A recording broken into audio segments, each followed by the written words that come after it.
நண்பர்களே வணக்கம். நான் உங்கள் பிரியா. நம்ம இன்றைக்கி பார்க்க போகிற பதிவு என்ன அப்படின்னு பார்த்தீங்கன்னா, நம்ம ஒரு சில பேர் காகத்திற்கு உணவு வைக்கிற பழக்கம் இருக்கும். அப்படி பழக்கம் இல்லாதவர்கள் கூட தினமும் நம்ம சொல்லக்கூடிய இந்த 2 பொருட்களையும் உணவாக வச்சுட்டு வந்தீங்க அப்படின்னா கண்டிப்பாக காகத்தோட அந்த ஆசீர்வாதம் உங்களுக்கு கிடைக்குமா. காகத்தோட ஆசீர்வாதம் கிடைத்தது அப்படின்னாலே நம்மளுக்கு சனி பகவானோட அந்த தோஷம் நீங்கும். அப்புறம் நம்மளுக்கு பித்ருக்கள் தோஷம் இருந்தது அப்படின்னா அதுவும் நீங்கும். குடும்பத்தில் நல்ல ஒரு முன்னேற்றமும் இருக்கும். அது என்னென்ன மாதிரியான பொருட்கள்ங்கிறத நம்ம இந்த பதிவில் பார்க்கலாம்.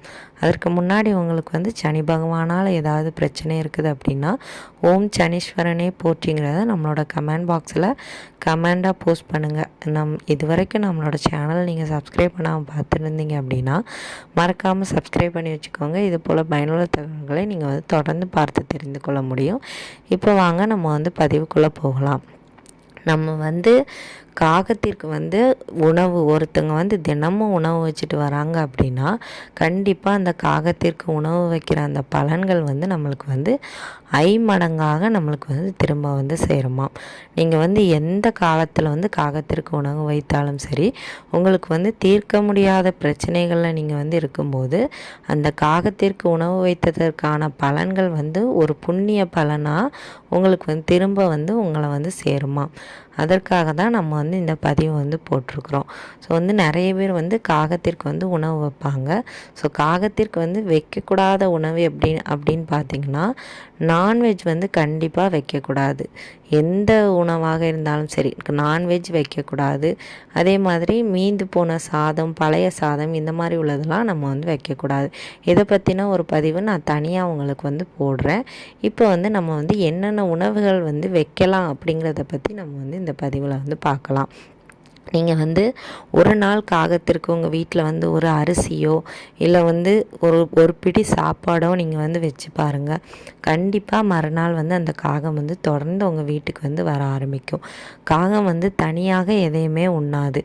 அது எப்படியும் ஒரு காகம் வரும், அடுத்து 2 காகம் 3 காகம் அப்படி அதுக்கு கூட்டத்தை அது கூட்டிகிட்டு தான் வரும்.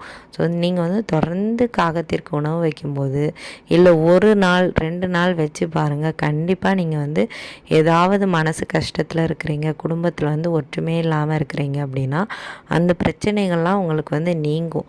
இது நம்மளை அறியாமலே நம்மளுக்கு நடக்கும். ஸோ அந்த ஒரு விஷயத்திற்காக நம்ம இதை செய்யலாம். கணவன் மனைவிக்குள்ளே ஒற்றுமை இல்லாமல் இருக்கிறீங்க, சனி பகவானால் பிரச்சனை இருக்குது, குழந்தைகளுக்கு உடல்நல பாதிப்பு ஏற்படுது, படிக்க மாட்டேங்கிறாங்க, இந்த மாதிரி உங்களுக்கு எந்த கஷ்டமாக இருந்தாலும் நீங்கள் இதை செஞ்சு பார்க்கலாம். அது என்ன உணவு அப்படின்னு பார்த்தீங்கன்னா ஒன்றுமே கிடையாதுங்க. வெறும் பிஸ்கட்டும் தண்ணீரும் நம்ம வச்சுட்டு வந்தோம் அப்படின்னா கண்டிப்பாக அந்த பலன் நம்மளுக்கு கிடைக்கும். காகத்திற்கு பிஸ்கட் வைக்கலாமா அப்படின்னு நிறைய பேர் கேட்பீங்க. கண்டிப்பாக தாராளமாக வைக்கலாம். அதே கூடவே கொஞ்சம் தண்ணீரும் நம்ம வைக்கணும். தினமும் நீங்கள் இதை தொடர்ந்து ஃபாலோ பண்ணிட்டு வரும்போது அதற்கான பலன்கள் உங்களுக்கு அதிகமாக கிடைக்குமா. இப்படி நம்மளுக்கு பித்ரு தோஷம் இருக்குது அப்படின்னாலுமே நம்ம குடும்பம் ரொம்ப பிரச்சனையில் இருக்கும். அதே மாதிரி சனி பகவானோட தாக்கம் அதிகமாக இருந்தது அப்படின்னா நம்மளால் ஒரு எந்த விஷயம் எடுத்தாலுமே அதில் ஒரு முன்னேற்ற பாதைங்கிறதே நம்மளால் பார்க்க முடியாது. ஸோ அந்த மாதிரி இருக்கிறவங்க கூட இந்த விஷயத்தை நீங்கள் ட்ரை பண்ணி பாருங்கள். கண்டிப்பாக உங்களுக்கு நல்ல பலன்களே இது கொடுக்கும். இந்த ஒரு பிஸ்கட்டும் தண்ணீரும் வைக்கிறதுனால இவ்வளவு நன்மைகளான்னு நீங்கள் ஆச்சரியப்படுற அளவுக்கு உங்களுக்கு மகிழ்ச்சிகரமான ஒரு வாழ்க்கையை அந்த ஒரு விஷயம் மாற்றி தரும். ஸோ அதனால் உங்களுக்கு தெரிஞ்சது அப்படின்னா இந்த பதிவை பார்த்தீங்க அப்படின்னா நீங்களும் இதை செஞ்சு பாருங்கள். நீங்கள் யாரெல்லாம் இதுக்கு முன்னாடி சாப்பாடு வைக்கிறீங்களோ அவங்களும் இதை செய்யலாம். தினமும் காலையில் சாப்பாடு வைத்த பலனும் கிடைக்கும், காகத்திற்கும் உணவு நிறையும், அதற்கான ஆசீர்வாதங்களையும் நம்ம பெற முடியும். கண்டிப்பாக இந்த பதிவு உங்களுக்கு உபயோகமாக இருக்கும்னு நினைக்கிறேன். உபயோகமாக இருந்தது அப்படின்னா லைக் பண்ணுங்கள், நம்மளோட சேனலை சப்ஸ்கிரைப் பண்ணி வச்சுக்கோங்க. இந்த வீடியோவின் முழு பதிவை பார்த்த அனைத்து நண்பர்களுக்கும் மிக்க நன்றி.